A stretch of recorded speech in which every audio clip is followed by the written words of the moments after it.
Olá, meu nome é Rafael. Eu vim até aqui apresentar a empresa, a qual eu faço parte, e que tenho conhecimento bem amplo sobre o nicho dela. Então, há muito tempo atrás, conhecendo esse mundo das redes, eu vim a conhecer o meu cunhado, que vem a ser hoje meu cunhado, né? A família dele era toda participante desse nicho de redes. Eles faziam o trabalho manual, tudo artesanal. A colocação das redes era um evento para toda a família. A construção da rede era um evento para toda a família, era todo mundo reunido. Aí tinha a parte de fazer apresentação para o cliente, e isso chamou muito a minha atenção. Nesse negócio de redes, assim, como a família do meu cunhado ele era bastante voltada para a rede pesqueira. Eles trabalhavam mais com a pesca. Então, eles faziam muita rede de pesca e tarrafas, e nesses segmentos. Quando começamos a efetivar no meio da família a fabricação das redes esportivas, foi um acontecimento, assim, porque na época era alambrado, se tinha por conhecimento as redes esportivas, era mais manual, mas era longe do que a gente almejava, né? Então aquilo ali foi uma novidade para nós e isso me encantou. Foi o pai do meu cunhado, que ele era um empreendedor nato. Ele surgiu como um patrão assim para todos os filhos e ele direcionava a cada filho o que fazer, como fazer, sobre o respeito ao cliente, sobre a tua dedicação para o que tu apresenta. Então ele me inspirou bastante a ser como sou hoje. A oportunidade veio até nós quando a minha irmã ela resolveu partir para outro nicho, para outra empreendimento, e ela, vamos se dizer que ela não encontrou mais a motivação para se manter nesse trabalho, né? Porque na época quando éramos pioneiros nesse mercado, era tudo mais fácil, né? E ali, a partir de 2005, surgiu a Equiplex com a sua linha de redes de proteção formada por máquinas. Então, isso já aumentou a, a nossa concorrência. O pessoal não era mais aquele pessoal que fazia a manufatura do seu, do seu produto, né? Não criava o seu produto, já vinha de fábrica, daí já vinha pronto. Então, os instaladores eram bem, como posso dizer, recém-formados e qualquer pessoa. Vindo a concorrência forte ali por meados de 2009 ali, ela já não estava mais servindo tanto aos propósitos dela, né? E em 2010 vem a proposta para nós assumir. Ela ia deixar a empresa parada, tanto que ela deixou a empresa parada por um ano, e a gente achou assim, ó, que era uma morte repentina de uma empresa que para nós era um sonho. Sempre foi e sempre gostamos de trabalhar nela, e eu sempre me inspirei nesse fator de tu tá num lugar, tá em outro, receber vários elogios, lidar com pessoas diferentes e prestar o teu serviço com excelência. E essa empresa morrer para nós não seria viável. Então, em 2011, a gente vem assumir. Conseguimos comprar ao CNPJ, a empresa, o telefone, os cadernos de clientes e o material que vinha junto com a empresa. A gente conseguiu ter um estoque inicial e dali adiante nós caminhamos com os próprios pés, né? Ao assumir o negócio da família, que era um negócio de família, né? Ah, o aprendizado que eu tive durante todo o tempo, vendo os outros trabalhar, assumindo a ponta do serviço, assumindo a colocação, assumindo o tete a tete com o cliente, chegar no cliente, ver o que ele precisa, qual a melhor solução para o seu problema. Tudo isso me trouxe uma carga efetiva e valorativa de aprendizado, assim, de tu atender melhor o teu cliente. Então, esse estudo de mercado direto com o fornecedor, com o cliente, com a finalização do trabalho, isso me trouxe muita carga. Foi daí que eu consegui extrair todo o conhecimento, a disposição e a experiência para poder tocar e gerir o negócio. A minha força é a força de vontade, o querer trabalhar bem, o querer atender bem e o querer dar sempre o máximo de si para apresentar um bom trabalho e suprir a necessidade do cliente. A minha fraqueza eu acho que seria acreditar demais nas pessoas. Então, isso foi o que me trouxe muitas pedras no meu caminho, no andar da empresa, né? A gente teve muitos altos e baixos por confianças. Plano de negócios. O plano de negócio era manter ele vivo. Esse era o nosso plano, né? Então, a gente acabou assumindo na emoção, né, de não terminar uma coisa que não poderia ter terminado.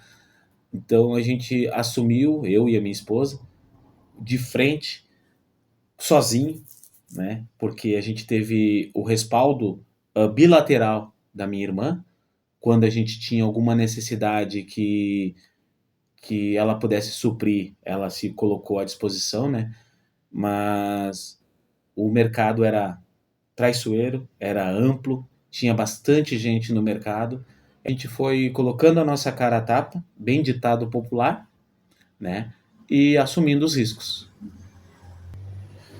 Nosso primeiro cliente não é uma coisa assim que seja o primeiro cliente, mas sim o que mais impactou. Logo no início, quando a gente assumiu a Shopping Redes, foi um condomínio que ele estava já em fase de entrega e ele nos contratou para fazer o fechamento da quadra poliesportiva deles. E eles precisavam de urgência, eles tinham que fazer a entrega do condomínio com a quadra esportiva para fazer toda a inauguração, né? Então a gente tinha o nosso fornecedor, que era em São Paulo, e eles, para nos entregar uma rede, eles chegavam a demorar até 6 dias para nos entregar uma rede. E a gente não tinha esse tempo. Então, a nossa preposição sobre os outros concorrentes era a entrega satisfatória para o cliente e a gente assumia esse risco, né? Nós conseguimos fretar na época era bem difícil, era bem raro, né? Fretar uma entrega por avião. Então, foi uma coisa assim, ó, muito inovador para nós e atípico, né? Nós efetuamos a compra, foi entregue, foi colocado no avião para nós lá em São Paulo.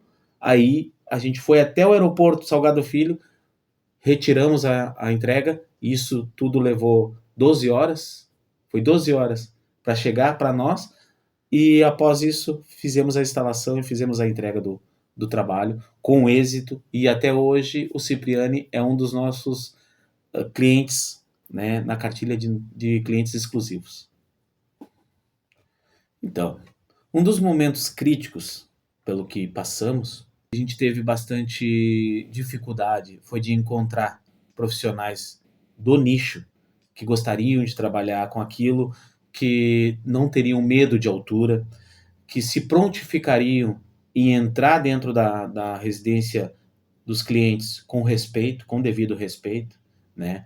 Isso foi uma parte crítica para nós, de achar, contratar colaboradores que abraçariam a causa. O problema nosso era a confiabilidade no colaborador. Esse, para mim, foi um momento crítico da nossa gestão ali, e teve uma rotatividade muito grande e a gente não teve funcionários, colaboradores assim que duraram muito tempo, né? E os que duraram abriram a sua própria empresa, acharam que poderiam caminhar com suas próprias pernas, mas não conseguiram. Infelizmente, os relatos que eu tenho era de que eles passavam tempo e não efetivavam a sua empresa. Então, a nossa superação veio a partir de um pensamento e de uma conversa minha e da minha esposa por uma mão de obra mais exclusiva.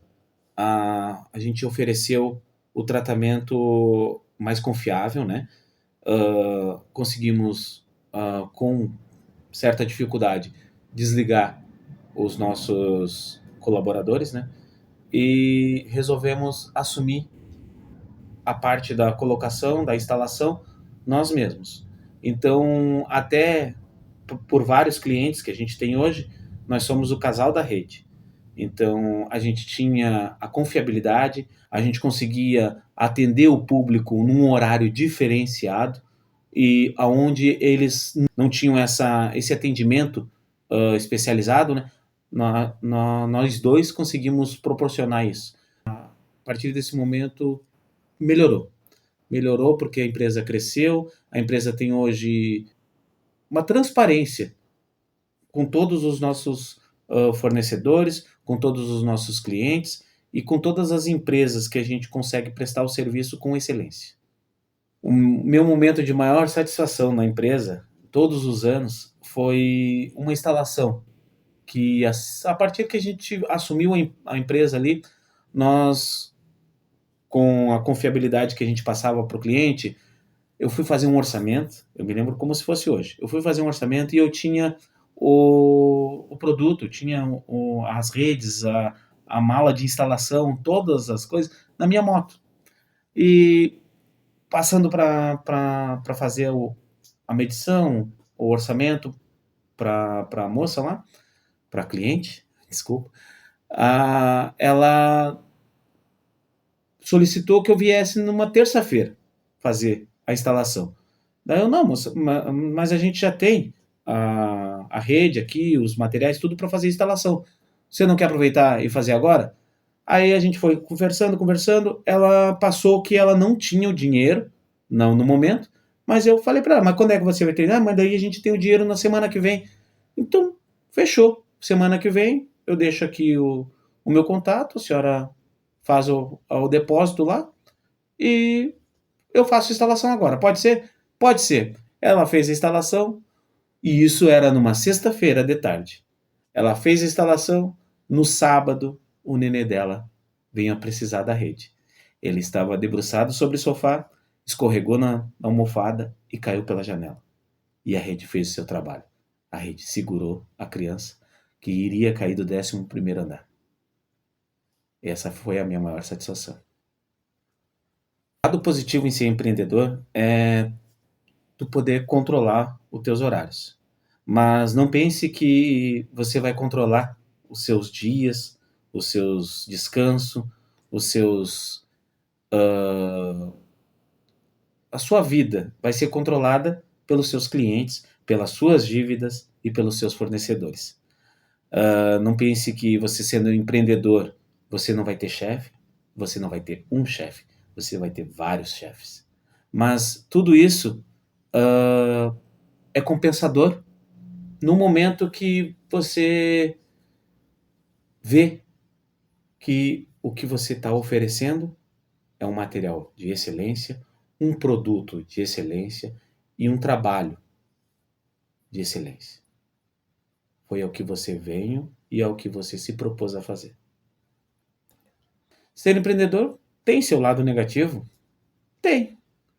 Se você está num ramo que não gosta de empreender, que não gosta de fazer, você tem que gostar.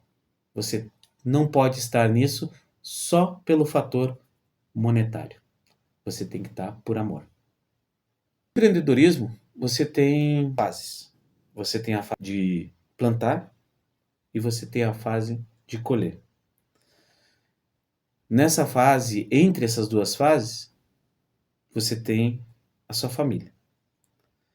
muitas vezes você tem que empreender em outros nichos, em outros locais, em outros lugares. Se você não consegue levar a sua família junto, você tem a distância.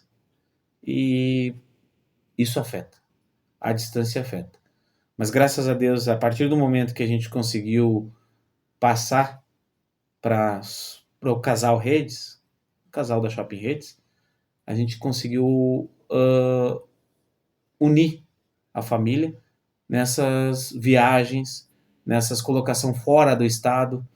Então a gente conseguia viajar em família e unir o útil ao agradável. Quando a gente ia viajar para outro estado, para outros estados, né, o qual a gente já fez, a gente conseguia levar a nossa filha junto e tirar férias também. Aí o empreendedor tem que ser desdobrado, né? Eu faria tudo novamente. Apenas detalhes que a gente melhoraria, né?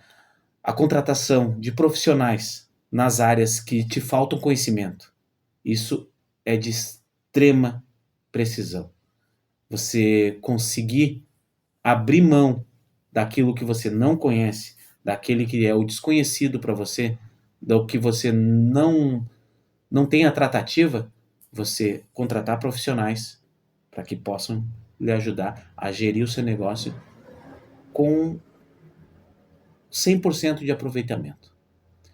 Você que quer se tornar um empreendedor, o conselho que eu lhe dou é faça isso com coração, dedique o seu tempo a isso e se cerque de pessoas boas e que vão lhe dar o auxílio e o suporte para que você possa crescer. É isso. Obrigado.